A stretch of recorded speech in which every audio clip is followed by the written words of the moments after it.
Hello and welcome ladies and gentlemen, and today I want to talk to you about the Troy maps. The battle maps specifically in Troy, the maps that you get to fight on in open battles on the field, not siege maps. I probably won't be covering those except to mention that they really aren't that good. Sieges aren't great in general, which, I mean, for a game called Troy, you'd expect the Siege of Troy to be kind of good, right? But I do like them in the sense of the minor settlement sieges, the choke points and stuff like that, but walled settlements are just not good. The AI breaks, doesn't know where to go, keeps moving back and forth, splits its units, by which I mean one single unit can get split into two halves that can never seem to join back together. It doesn't work really well. However, field battles are the complete opposite. Field battles in Troy are, I dare say, some of the best in Total War. I know. Given my somewhat dislike for the way combat is done in this game in general, that seems like a bit of a shocking statement, which is why I felt the need to make this video and sort of, basically pat them on the back and give my love letter to the Troy field battles.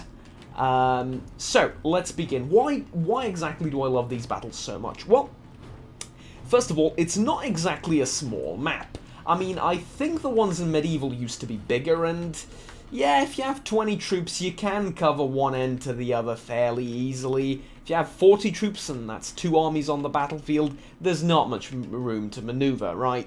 It's unfortunate. Do I wish they were bigger? Kind of, yes. But there is something way better than the size of the map, and that is the terrain. Now, nominally, terrain has been important since Rome Total War, since the first Total War I've ever played. However, in this game, terrain is extremely important, and there's a lot of these choke points, hills, cover like this, so on and so forth, and I'll get into that really in depth right now, but basically, because of the way terrain is done, because of the balanced yet extraordinarily fun elevation and cliff mechanics, whereby, you know, you can't walk over this, you have to go around, which creates these choke points and stuff like that. Because of things like these, I love this map so much, and because the way elevation is done relatively well, elevation is relatively well balanced. So, with that said, I wish the maps were bigger, but let's get into why exactly I love them. So, for example, this, I think, is a fairly common map, especially for this part of for Lycia, you know, this part of the campaign map, so this type of field. So what you have here is me actually using the terrain for probably the first time ever in Rome, in Rome Total War, since Rome Total War. Warhammer sometimes lets you use choke points, but they are like one choke point on the map, and that's it. Either that or you corner camp a lot of the time, which, you know, isn't terrain. This is terrain. So what happened? I'm engaging an enemy that has missile superiority over me, but I have faster units, and I have centaurs, mind you, so do they, but I have chariots, right? I need to use these chariots by zooming around the battlefield very quickly, taking terrain, taking positions, using those positions to hit the enemy in a position in a way that they cannot hit me back, using terrain. Now, on most other Total War games, that would just involve me putting units here because the map's flat, and, you know, that's it. They probably outrange me, and we're done. Here, though, there's these cliffs, so let's see what happens. So first of all, I move my centaurs up on this choke point, covered by this and this. So now the only way the enemy can realistically engage me is through here. This means that their young spears, unshielded infantry, are caught out. Now, fair enough, they do respond relatively quickly, and I only managed to get off a couple of volleys, but that's a fair amount of kills. And they're basically free because my units aren't going to take any damage. Well, not really, right? And I'm continuing to hit these isolated young spears. Now, he's trying his darndest to use the stupid number of slingers that he has to his advantage, but I realize that this is getting a little bit crowded. So instead, I move my chariots across the map. I've never done this in Total War, and I don't think anyone has done this in Total War other than for, you know, roleplay reasons. You don't need to do this. You can just send them all in one flank. Nobody cares, right? And if this fails, then just either go around or back off and go in again. That's how you usually do it, but the terrain forces you to think. Now, so what ends up happening is I now need to hide my units up on this plateau. The archers can't reach them there, and they are actually obstructed by this. So if they want to engage, they're going to need to move up the sort of elevated terrain here, at which point I can actually charge them in melee because this is cavalry. Yeah, it's a very rare unit. It's a mythical unit, right? You can only recruit it in a very, very limited number of provinces in the game. Lycia starts off close to one. So, here, similar situation, but on the other flank. These units can't really engage because of the cliff here. So what ends up happening is these spearmen, although they have shields, I have 3 units of chariots targeting them. This is going to do a fair bit of damage to a fair number of them. Let's get our senses straight. And again, he will try and respond with slingers, but these are chariots. I can just dodge.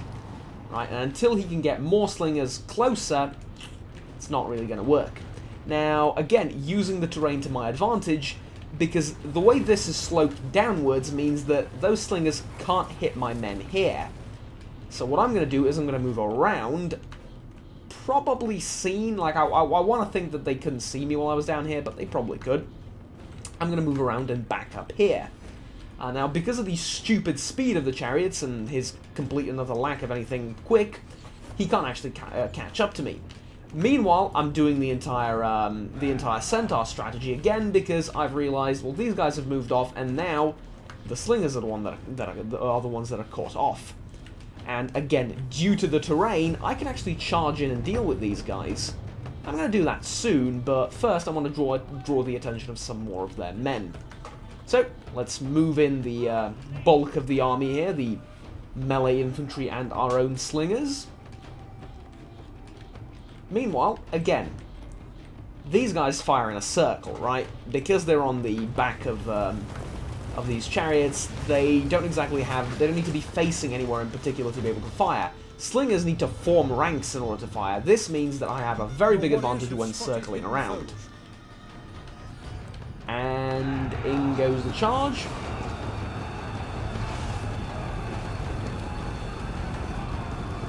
Did I mention how centaurs are really, really powerful? Centaurs are really, really powerful.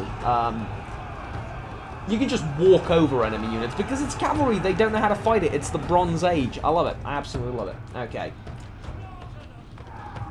Imagine having more cavalry in the battlefield, or monsters. Anyways, wishful thinking aside, the main battle is now joined, and the only reason I'm doing that is to be able to have more enemy units that get caught out of position.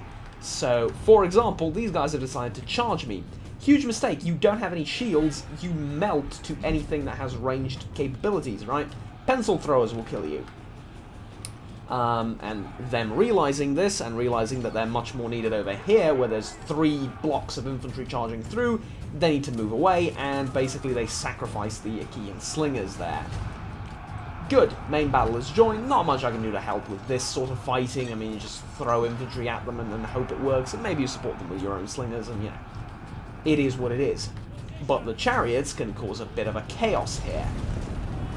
So, they do. I charge them into the soft underbelly of the enemy army, and yeah. It's not great for them, it's really, really not.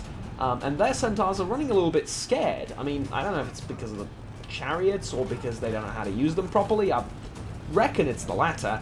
But still, you know, they're running away, and now the entire enemy army is once again, thanks to the beautiful terrain of these maps, stuck. How are they stuck? Well, had I been a little bit more prudent and closed this off, I would have had a killing box, basically. Because most of the enemy melee infantry is in the front. I've managed to hit the rear and to hit the skirmishers with both my cavalry and my chariots. This is a massacre. This, you know, what's the quote from Rome? This is no longer a battle. This is a hunt. Yeah, there you go. Again, it's the terrain that allowed me to flank around using this dip here to not get shot. It's the terrain that allowed me to use this as an obstruction, and this as an obstruction to be able to charge in on the enemy. I had a different battle the other day. This is just like one example. It's a fairly quick one. I had a different battle. I think that's the second time I'm saying this. I'm saying that this week. Anyways, I had a different battle which looked kind of like. Okay, so I guess this is a close approximation, apart from this hill here being on both sides. So what I did was I put a little bit of my army here just to hold the lines, and I charged up the hills, drove the enemy off them, and then my missile units were able to fire on the enemy unobstructed while they couldn't really resist much. Right? So if you put your missile infantry here, they're invulnerable, technically, because nobody can scale these cliffs. They need to go around, right? Which doesn't necessarily create a choke point per se, but it creates like a terrain shield for your men. And also, it creates elevation, so firing from here gives you a bonus when hitting the enemies down here, right? So that was I think, one of the first battles I fought in this campaign, and I wiped the floor with the enemy. I think I lost like 10 men or something along those lines to their 1,000-something almost. Right? So, really, terrain is, I think, in this game more relevant than in a lot, perhaps even any other, in a lot of other, or perhaps even any other Total War game thus far. Yeah, that's it, basically. That's my love letter to the battle maps of Troy. Again, I think this would have been done way better had they gone the more fantastical route with me having actual centaurs that, you know, have more stamina than most men, or I don't know. Well, they do actually have a humongous amount of stamina as it is. Is that actually a stat? No. Never mind. But, you know, with proper monsters and stuff like that, rather than, you know, a few here and there, and greater variety in the type of units. I think this would have been a lot better used. But essentially, I'm hoping that maps like these continue to be made. On the other hand, like, this one map has a lot of variety to it. Let's say you want to defend, right? Let's say this is what I did, because I had the numbers superiority. I had more melee infantry, so I wanted to close the range, use the terrain to the advantage of my types of ranged infantry, well, not infantry, but ranged units, cavalry and chariots. Let's say I was on the defensive. Well, it is a corner, and usually in Warhammer what I would do is put infantry from here to there and archers behind them, and then, you know, that would be my terrain. No, that's borders of the map. Here there's actual terrain, right? See this? Archers here, or sling is here, sling is here, sling is here, and then cover this with infantry, but not this, because this is terrain as well. Just cover this with infantry, melee infantry, and put one block of melee infantry here, or a hero unit, right? And there you go. This would be the perfect defense. They can't go around it, and even if they could, like, even if the map were to open up, they could go around here, maybe, which is really not good for them, or around, yeah, where exactly, right? So it's in the actual terrain of the battlefield that you have a camping position for a defensive position for your army, right? It's amazing. Maps like these are tremendously well done, and I just wish that the rest of the game, in some of its aspects, would match up to the terrain and to some of the other gameplay mechanics that are present.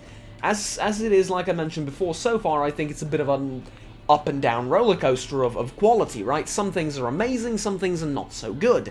Some things are just straight up not very well done. And I think that if they can take the good from Troy and use it as an experiment for these things and implement it into future games, I think the future, at the risk of repeating myself, of Total War games in general is rather bright, despite being essentially a similar formula for the past 15, 16 years-ish. Alright, that's about it. Thank you very much for watching. I know I've been doing a lot of Troy content recently. It's because the game's new, it's out there, people are looking for content for it. I'll be going back to some other stuff soon. I'm playing Misery semi-regularly. I'll try and upload that more regularly in the future. And I do have some new and different, not strategy game Let's Plays as well coming up soon. So stay tuned for that, and until next time, have fun, take care, bye-bye.